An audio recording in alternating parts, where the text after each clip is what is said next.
Hi everyone, welcome back to our channel. In today's video, I am going to show you the difference between Mixpanel versus PostHog.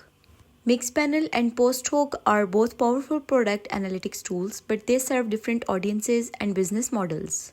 Mixpanel is a proprietary SaaS platform known for its polished UI, robust funnel and cohort analysis, event-based tracking, and strong integrations.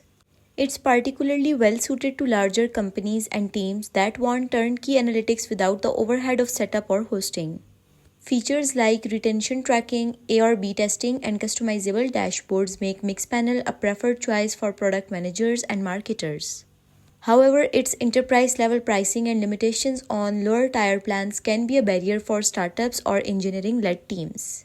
In contrast, PostHog is an open-source, all-in-one product analytics suite with a self-hosted or cloud option. PostHog shines for teams that value data ownership, privacy compliance, and deep developer control. It includes many features that Mixpanel doesn't offer out of the box, like session replay, feature flags, surveys, heat maps, and a built-in SQL engine.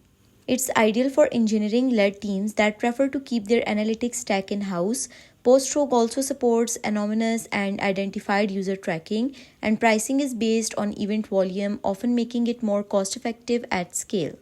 Where Mixpanel requires more upfront instrumentation and event planning, PostHog can retroactively track users' actions if properly configured. Mixpanel's visual tools are more refined, making it easier for non-technical users to extract insights. On the other hand, PostHog provides full access to raw event data, allowing deeper analysis using SQL or custom tools. From a pricing perspective, PostHog is generally more affordable, especially for growing teams with large event volumes.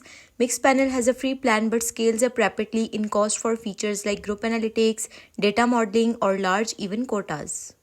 So basically, this is the difference between Mixpanel versus PostHog. If you found this video helpful, then leave a like on video and do subscribe to our channel. Thank you so much for watching.